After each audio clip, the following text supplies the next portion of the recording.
first year, I want to talk about my first year in Colorado Springs. My first year was really difficult to adjust. So I am a New Hampshire native, grew up in the small town of Epsom, New Hampshire, and surrounding towns. So I was always with relatives in Manchester, Deerfield, Pembroke, family, friends. I, the towns around there, Chichester, when we used to travel for the bow and arrow shoots, it was Plastow, it was Raymond, you name it, I was around New Hampshire. So I was a New Hampshire native for years, and then our little crummy landlord, who we had paid faithfully on time for like 4 years, we were good to him. He wanted more money, and it wasn't the average landlord that's just like, we need to put the prices up because the market's going up. I mean, he was just a jerk. And he had put the rent up by $300 during COVID, just because I said, hey, we're sick. We were really sick, me and my sons. And I said, so you can't come in today with a realtor if you're going to sell. And he's like, fine, I'm putting the rent up by $300. But he had already planned this because he had decided not to do a lease. He decided to go month by month.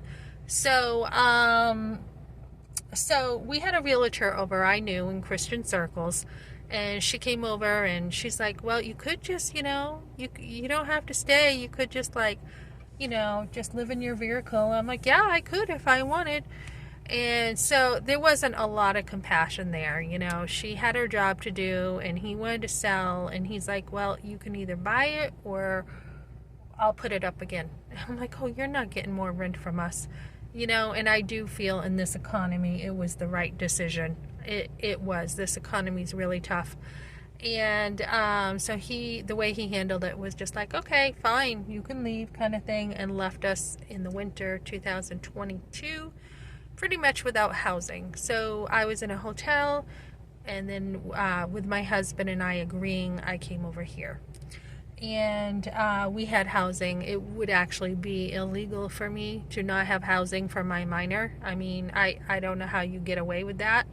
So we had housing, and my first year was, like I said, really hard as a New Hampshire native and one who didn't travel not besides like going up to Maine every year to the beach or Vermont, to come about 200,000 miles, something like that. I can't remember. Just drove and drove and drove. It's only a week away. I mean, you could do it in 3 days if you had to. But so I had to adjust. What I thought this place would look like was nothing. The apartment was nothing like what I thought it would look like. It was something like on Karate Kid. My son, he thought it was nice, and his standards were quite low. And I had just come from a nice 3-bedroom on a lake. So I was like, okay. So we had a roof over our head. And then his wife had, just walked out, and he needed a hand as well as we needed something. And then I was looking for housing in New Hampshire while I was here. I still couldn't find anything. Trying to communicate with my husband who wouldn't. Trying to adjust with my sons here. Rough side of town, very rough. Trying to keep an eye on my minor, making sure, he was adjusting okay in a place we had never been before. So not being really good at directions either for me. And then my vehicle breaking down in September and not being able to really do, what that plan had entailed, going back to New Hampshire or anything with housing. Everything fell apart. So, when you're married, life is supposed to be, through all the ups and downs of life. I mean, that's just, you just stay with your family. It doesn't matter about your house as much as your family. So it took me a long time to adjust, even after a year. I was still adjusting. I had jumped in the pro-life movement here too, took a post-abortive class, And so I have finally, felt like I could finally, know my way around here better. And door dashing helped me find my way around here better too.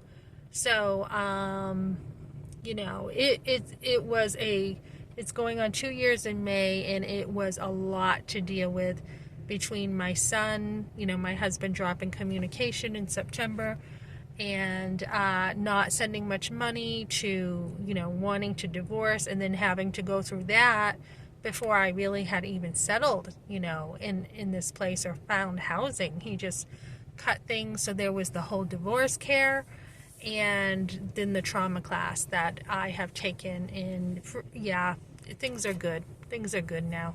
And so I'll have a video about healing from that relationship with your boyfriend too, with the trauma. So it's taken me just almost 2 years. Well, let's see, February, March, April, May. Yeah, short of 3 months to really adjust to this place and really get a strong hold on this place. And just as I was about to finally be like, okay, I'm going to be bringing money in now, with a job and door dashing and this and that, I had vehicle problems. So my vehicle's okay right now, but I'm probably am going to have to figure out what to do before it actually does, it's 300,000 miles, so I have to think about what I'm going to do. But there is always something, and I just want to tell girls, when you have dropped to zero, as I did this weekend, totally zero. I had a friend reach out and, $30 for some food, that I used today too. When you have dropped to zero and you're like, how am I going to do this? You can still make it. You can still make it. And so I'm door dashing right now, but I did have, and pretty sure I have this job on Tuesday, pretty much. And then I applied for more jobs too, in case that one doesn't come through. And these places here are within walking distance. If I had to apply to more work. So yeah, you gotta pull yourself up by your bootstraps. And that's with a support system that is not as strong as it would have been if I was pregnant as a teen. As a teen, I would have had much more support in many different ways. I would have, obviously had my baby. I would have had my friends. I would have had my boyfriend would have definitely had to have paid child support then, and I don't even think it would have gone to court. I think he would have voluntarily done that and definitely had taken care of his child.